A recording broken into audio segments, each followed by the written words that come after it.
Ahojte, ja som Nelly a vítam vás pri ďalšom dieli našich školských podcastov Jednotky na jednotke. Od dnešného dielu nás nebudete len počuť, ale už aj vidieť. Konkrétne dnes sa prenesieme do minulosti, a to do obdobia 1. a 2. svetovej vojny. Ahojte, tu Lili a dnes k nám deviatakom prišiel do školy pán Marek Kolár, ktorý nám porozpráva o artefaktoch z 1. a 2. svetovej vojny. Dobrý deň, pán Kolár, vítajte na našej škole a zo začiatku by sme sa vás chceli spýtať, že ako sa vám podarilo získať toľko vzácnych artefaktov.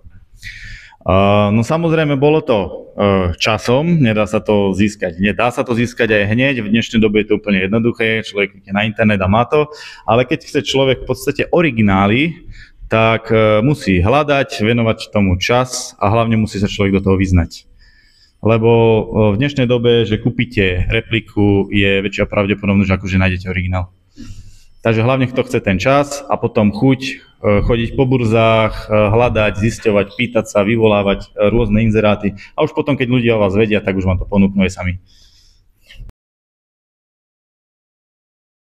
Ja by som sa chcela spýtať, že ktoré artefakty máte z 1. svetovej vojny?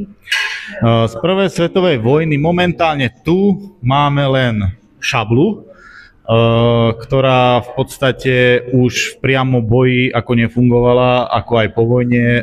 Tie šable už potom viac menej slúžili len ako na prehliadkové účely. Dôstojníci, generáli a tak podobne ich nosili už iba ako výstavné predmety, ktoré ich iba nejakým spôsobom definovali, ale na boj sa už nepoužívali.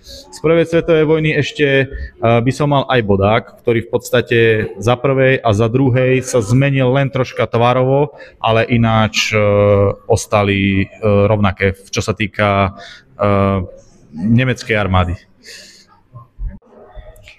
Aký je váš najcennejší artefakt a čo ho robí jedinečným? No, najcennejší artefakt. No nedá sa to až takto presne povedať, lebo zberatelia sú zamerané na určité časti. A každá časť, alebo každý nejaký artefakt, ktorému sa venuje, tak má určite nejaké stupne, ako napríklad kordíky, dýky, majú svoje stupne, či boli bežné, menej bežné, alebo boli vzácnejšie. Takže záleží na tom, ktorej vrstve sa aký zberateľ venuje. Ale ja keby som to mal zhodnotiť z mojej časti, ktorá momentálne sa tu nenachádza, čo je výzbroj, že ja sa viac menej zaoberám zbraňami, tak sú pušky a konkrétne je to četnícka alebo policajná karabína vzor 33 z obdobia 2. svetovej vojny, ktorých nebolo veľa vyrobených a ešte menej sa ich v pôvodnom stave zachovalo. Aký druh artefaktu je najťažšie získať? No tak, najťažšie druh artefaktu, ktorý je získať, je ten, ktorých bolo vyrobených alebo sa zachovalo najmenej.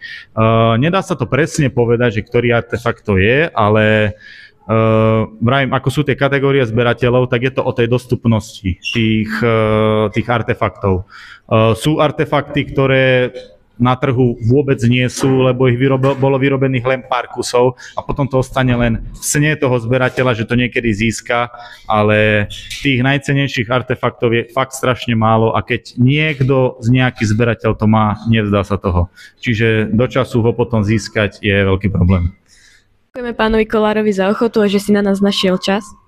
Ďakujem aj ja, že som sa mohol prísť a dúfam, že ste si z toho niečo odniesli. A my vám ďakujeme, že ste s nami vydržali až do konca a vidíme sa v ďalšom dieli. Ahojte!